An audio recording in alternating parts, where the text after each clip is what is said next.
42nd Dakar rally edged its way towards the halfway mark in the Kingdom of Saudi Arabia. The race was becoming a battle between Toyota Gazoo Racing's Nasser Al-Attiyah and his great rival Carlos Sainz, and the Spaniard held the edge after stage 5. Yeah, good day for us, and I'm quite happy. It's not easy day for everybody, and the paces was really good for us. Just to keep going, with the mini to mini, because the two mini is helping each other, and yeah, we'll see. I'm quite happy. Welcome to Riyadh. With a population of 7 million, it's the biggest city on the Arabian Peninsula and the third largest in the Arab world after Cairo and Baghdad. It's also the finish line of stage 6, creating a majestic welcoming for competitors after an arduous 830-kilometer journey from Ha'il, which included a 478-kilometer special stage which was comprised of sand, and more sand. Janelle de Villiers and Alex Harrow were finding life tough in the Middle East, with the South African not 100% after suffering a neck injury while driving a day earlier. He recovered sufficiently enough as he and his Spanish co-driver finished the stage in 8th place, while in the overall standings they sit in 7th position, almost 56 minutes short of the summit. We're going lost some time today. I don't know how the front guys are doing those times because the risk we have to take to do those times is just too much. Even today we had a couple of moments already, and I don't know what we'll have a look and see what we can do. But at the moment it's a little bit frustrating to be so far off the front pace. But anyway, at least we're still here. It's still 1 week to go, and we'll keep our chins up and keep on fighting. Al-Attiyah and his navigator Mathieu Baumel were determined to decimate the minutes between themselves and Sainz. But the man nicknamed King Carlos lived up to his moniker as the fight went to another level. The Qatari driver and his French navigator powered through the sandy environment in 4 hours, 30 minutes and 39 seconds. 3 minutes and 22 seconds off the pace. They maintained their hold of 2nd place, but again lost time to Sainz to sit almost 8 minutes adrift of top spot. Very fast, and some small parts of dune, but less difficult than expected. So the key today was the top speed, and compared to the buggy, we were not really able to fight. Long stage, it was not easy. We try our best, and we have one flat tire. I think we drop 1 minute 30 seconds like this. Bernard ten Brinker too made a miraculous recovery to bounce back well. The Dutch driver, sitting alongside Tom Kalsul, looked a picture of health as the pair came home in 7th position, while their overall place was 8th. Today was a very good day. We start this morning with very quick piste. After the quick piste we enter into the dunes. I feel immediately that the car was much more better than the couple of 5 days. We make a big step in the setting, lower the rear a little bit, playing with the clicks, and the guys, including Lynn, did a very good job to give me a better car. Fernando Alonso meanwhile continued to impress. While many expected the Dakar rookie to struggle in his first ever outing, he did anything but, delivering performance after performance despite losing a wheel in stage 2.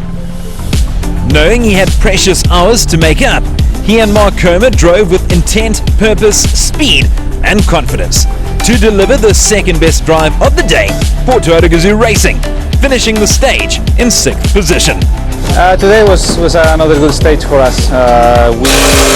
We had no issues today, no punctures, no nothing, good visibility, and we could get into a good rhythm again. And in the dunes, Mark was especially good today in the dunes because he can read quite well the lines, and thanks to everything, I think we did a good performance, top 6 again, and we arrived to the rest day with good confidence.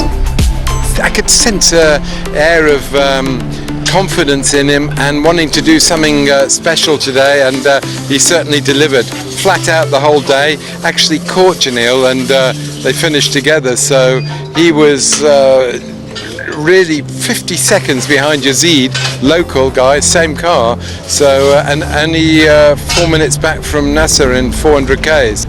With the halfway mark reached, competitors had an opportunity to reflect on Saudi Arabia's first ever hosting of a Dakar rally, which many expect to be the first of many. We have a really nice Dakar here in Saudi, you know, because the terrain and the off-road and the condition, you know, of the road is really real Dakar.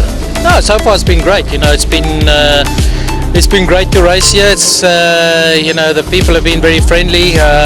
The stages have been great. Scenery has been beautiful. So, you know, nothing wrong. After 6 grueling stages and almost 2,500 kilometers of racing, competitors have earned themselves a much-needed rest day. They'll get an opportunity to relax in Riyadh before taking on the second half of the world's toughest race. Yeah, at least, you know, we can have one day rest and sleep, good shower, and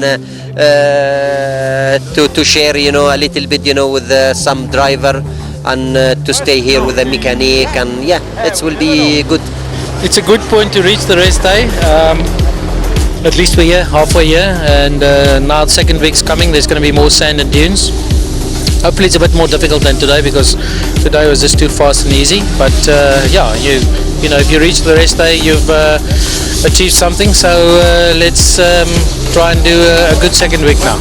The driver's done their work till now. Now it's up to us guys to have the car once over again.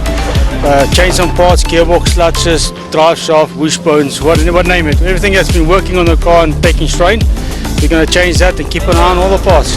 When racing does resume, competitors will head to Wadi Al Dawasir. The rest was imperative, as it's the longest stage of the 2020 Dakar Rally. 546 kilometers of varied terrain featuring dunes, climbing portions and off-road alternatives.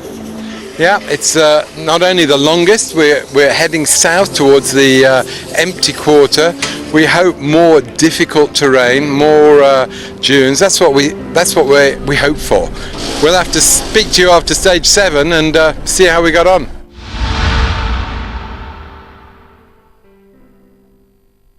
One of the things I love about this Dakar world is you bump into all kinds of amazing people in amazing places. Friend of the family, Chris, what on earth are you doing in Saudi Arabia? I've always followed Dakar Rally right from as a kid, and looking at the Dakar Rally, it's one of the biggest endurance events in the world, you know. But I've only ever watched it on television. I've never actually been on the event, so to come here for the first time, to witness the scale of it, the enormity of it, it's blown me away completely. You have no idea what this event is about until you actually come and follow it and witness it. It's lovely to see you hanging out here with your Toyota Gazoo racing friends and being part of this. This is possibly an opportunity for you to progress your Dakar career. Like I say, I'm passionate about this type of endurance event, and certainly being part of the Toyota family up to now, I'd love to continue and see if we can work on an opportunity to stay together in the future and do many Dakars. For all my career in World Rally, you've been training yourself to take the absolute ultimate from the machine. Can't necessarily do that in Dakar. Your approach has to change completely. My time in World Rally has given me the skills to handle a car on any type of terrain at speed.